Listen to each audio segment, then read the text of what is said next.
आमच्याकडे UPVC fitting, sanitary fitting, bath fitting, PVC fitting आणि सगळ्या प्रकारचे बिल्डिंग मटेरियल होलसेल दरात मिळेल. आमचा पत्ता मुंबई गोवा महामार्ग नजीक हुंबरमाळा. संपर्क 7387 38 00 14 किंवा 83 29 800 365. त्या लोकांच्या बद्दल बोलतील कारण ते स्वतः छत्रपती आहे.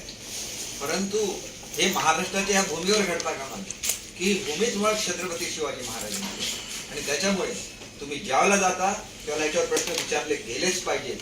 आणि नाहीतर तो कसला शिवसैनिक आहे मला सांगा. तुम्ही केवळ जिंदाबाद करण्यासाठी शिवसैनिक झाला की छत्रपती शिवाजी महाराजांचं ते घेऊन तुम्ही शिवसैनिक झाला. आणि ते तुम्हाला ज्या बाळासाहेबांनी शिकवलं त्यांच्या सुद्धा विचाराशी जर प्रतारणा होत असेल तर मग आम्ही ह्याच्या विरुद्ध पेटून उठलो तर चूक काय. आम्ही स्वतः बघितलेलं आहे ना लोकप्रतिनिधींना काय किंमत असते. आम्ही स्वतःच्या डोळ्यांनी बघितलेलं आहे. आणि मग आमच्यासारखी माणसं शेवटी हे बोलायला भाग पाडलं जातं आम्हाला असं करून. मी बघा मी कधीही माझ्या पूर्वीच्या प्रेस कॉन्फरन्सेस काढून बघा मी नेहमी आदराने बोललेलो आहे. माझ्यापेक्षा निम्म्या वयाच्या असलेल्या लोकांच्या बद्दल आम्ही आदराने बोललेलो आहे. आणि बाळासाहेबांच्या बद्दल जर तुम्हाला तो आदर मिळत असेल तर छत्रपती शिवाजी महाराजांच्या वारसांना किती आदर मिळाला पाहिजे. ती गादी आहे छत्रपतींची, महाराष्ट्राची अस्मिता आहे ती. त्यांना किती आदर मिळाला पाहिजे. हा एवढाच माझा सवाल महाराष्ट्राच्या जनतेला आहे. आणि तो कारण आपला इतिहास जर ब्रिटिश लोक आपला इतिहास विसरत नाही, अजूनही राणीला राणी म्हणतात. मग ती लोकशाही घेऊन आपण आलो ना. लोकशाहीचा तो पॅटर्न आपण भारतामध्ये राबवतोय ना. मग तिथं जर आदर ठेवला जातो तर आपले छत्रपती शिवाजी महाराज किती शूर होते. त्यांचा आदर हा ठेवलाच गेला पाहिजे. त्यांच्या कुटुंबियांचा आदर ठेवलाच गेला पाहिजे. हे माझं ठाम मत आहे. ते मग ठाम सांगण्यासाठी मी बोललो. मला माहिती आहे की महाराष्ट्रातले इतर अनेक विषय आहेत. उद्या जेव्हा प्रेस कॉन्फरन्स घेईन मी सगळ्या विषयाच्या संदर्भात तुमच्याशी बोलेन. तर या संदर्भात जर तुम्हाला काही प्रश्न विचारले तुम्ही अवश्य विचारा आणि तुमचे सगळे प्रश्न संपेपर्यंत देत राहा. सर, तुम्ही म्हटलात की गेल्या महापालिका निवडणुकीमध्ये भाजपला चांगल्या प्रकारे मत मिळत होतं, बहुमत येत होतं. मात्र देवेंद्र फडणवीसांनी मदत केली होती शिवसेनेला. नेमकं काय झालं होतं आणि आताच्या महापालिका निवडणुका या तोंडावर आहेत. आता सुद्धा भाजपकडे तीच परिस्थिती आहे का गेल्या निवडणुकीत? एक गोष्ट अशी की शिवसेनेला 88च्या आसपास सीट मिळाले होते आणि भाजपला 84च्या आसपास सीट मिळाले होते. किती अपक्षांचा पाठिंबा आणि कुठल्या पक्षाचा पाठिंबा कोणाला मिळतो याच्यावर सगळं ठरणार होतं. जेव्हा मुख्यमंत्री एखाद्या राज्याचे असतात त्यावेळेला ते बेटर पोझिशन मध्ये असतात. अनेक लोक सत्ताधारी पक्षाकडे येतात कारण त्यांना आपापल्या पक्षाच्या वतीने कामं करून जनतेची घ्यायची असतात. अशा परिस्थितीमध्ये भाजपला सुद्धा मोठ्या प्रमाणात पाठिंबा मिळत होता सत्ता स्थापन करण्यासाठी मुंबईमध्ये. परंतु मराठी माणसाची सत्ता मुंबईवर राहिली पाहिजे हा बाळासाहेबांचा विचार होता.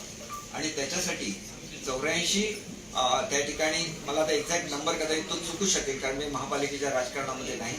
परंतु एवढा मोठा पाठिंबा लोकांचा असताना सुद्धा एकही पद हे भाजपने घेतले नाही. सगळीच्या सगळी पदं ही शिवसेनेला दिली. मग त्यांचा जो काहीतरी त्याग आहे की नाही. नेहमी तुम्ही त्यांना शिवाय घालणार का असं होत नसतं. शेवटी ज्यांनी आपल्यासाठी केलं त्यांच्यावर बोलणी तरी करायला पाहिजे होती. समजा मनं दुखावली गेली असती किंवा बंद खोलीमध्ये आताच तुम्हाला सांगितलं मी बंद खोलीमध्ये तुम्ही जशी शाह साहेबांची चर्चा केली तशी तुम्ही मोदी साहेबांची तो चर्चा केलेली आहे ना.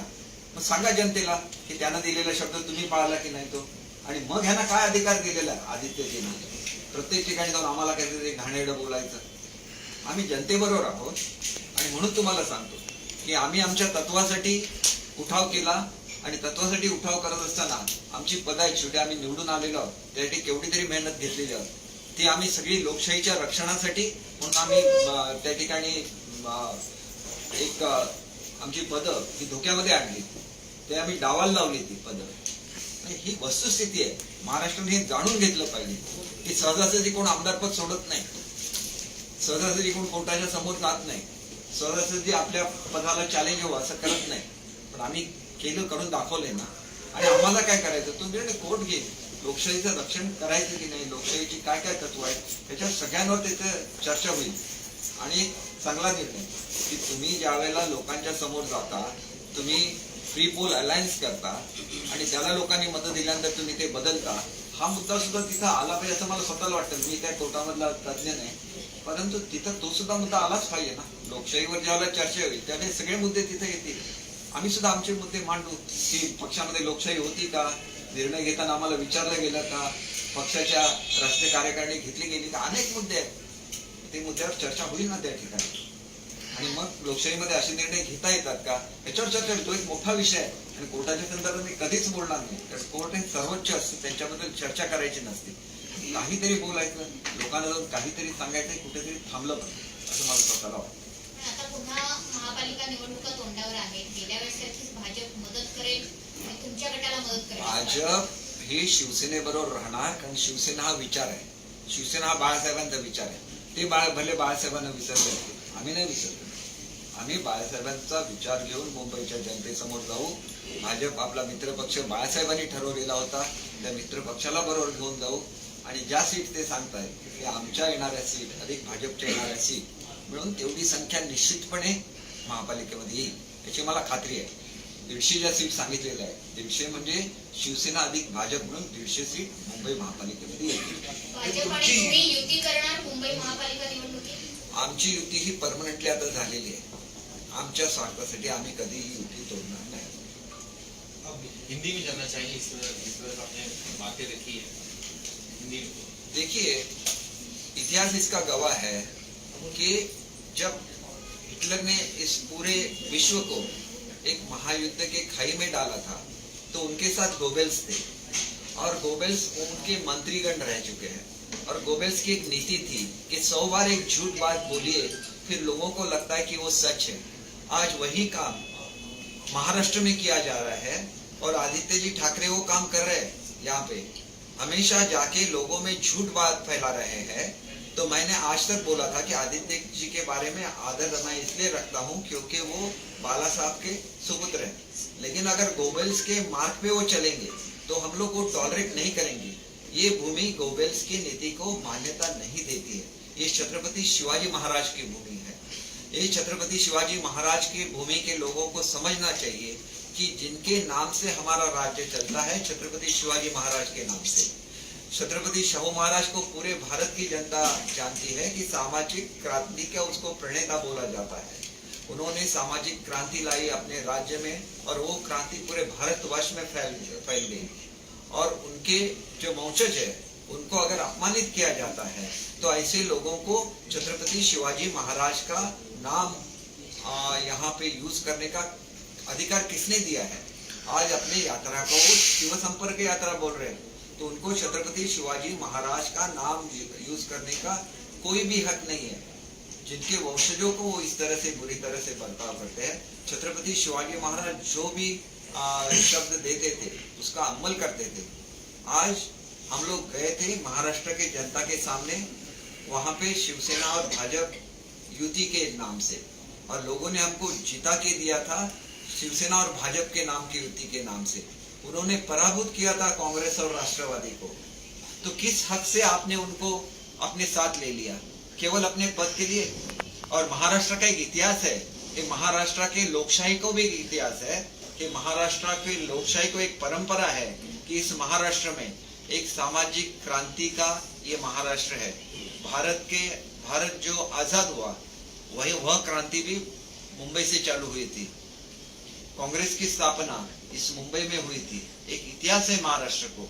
इसलिए महाराष्ट्र में अभी तक कभी भी ऐसे नहीं हुआ कि एक मुख्यमंत्री हो और उसका बेटा मंत्री हो. महाराष्ट्र में कभी भी नहीं हुआ. अगर आप उसको भी तोड़ते हैं तो आपको महाराष्ट्र की जनता को इसको जवाब देना पड़ेगा कि ये भी आपको बाला साहब ने बोला था क्या? बाला साहब ने आपको बोला था कि एक शिवसैनिक को महाराष्ट्र का मुख्यमंत्री बनाए. आपने नहीं बनाया. ठीक है, मैं ऐसे समझता हूँ कि आपकी मजबूरी थी, शरद पवार साहब ने आपको कंपेल किया था, लेकिन ये करने के लिए आपको किसने बोला था? ये तो महाराष्ट्र की संस्कृति थी. चाहे अलग अलग राज्य में ये होता होगा लेकिन वो महाराष्ट्र नहीं है. इस भूमि को परंपरा है, उस परंपरा को आपने तोड़ा है.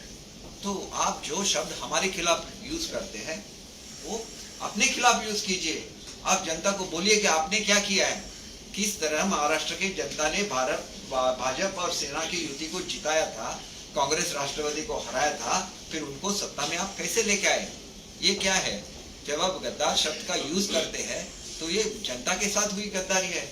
और लोकशाही में जनता सर्वोच्च रहती है. इसमें बोलता है कि मतदार राजा है, तो उस राजा के साथ आपने जो भी किया है वो किया है. मैं उस शब्द का रिपीट नहीं करूंगा यहाँ पे क्योंकि हम लोग एक अच्छी तरह से ये करते हैं, दूसरे के बारे में बुरे शब्द नहीं बोलते हैं. आप ऐसे बुरे शब्द बार बार जनता को जाके बोलते हैं तो हमें भी जवाब देना पड़ता है, जबकि हम लोग सबका आदर करते हैं। जिस छत्रपति शाहू महाराज का आपने अपमान किया, वो शाहू महाराज हमारा स्वाभिमान है, वो संभाजी राजे जो है वो हमारा स्वाभिमान है।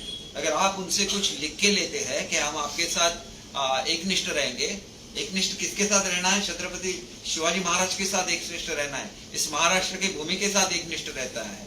उन्होंने वो कागज को फेंक दिया, उन्होंने उसको एक्सेप्ट नहीं किया। क्यों नहीं किया? वो खुद छत्रपति शिवाजी महाराज का जो परंपरा है, वो परंपरा का वो पालन करते हैं।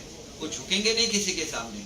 झुकना कभी महाराष्ट्र की संस्कृति नहीं रही है, और उनका अपमान आप करते हैं तो आप कैसी वाली शिवसेना है? असली शिवसेना तो हम है जो महाराजों का ये करते हैं। मैं जब खुद मंत्री बना, मैंने जाके नमस्कार किया है उदयन राजे महाराज को, मैंने नमस्कार किया है छत्रपति शाहू महाराज को, मैंने नमस्कार किया है राजमाता को, मैंने नमस्कार किया है युवराज संभाजी राजे को।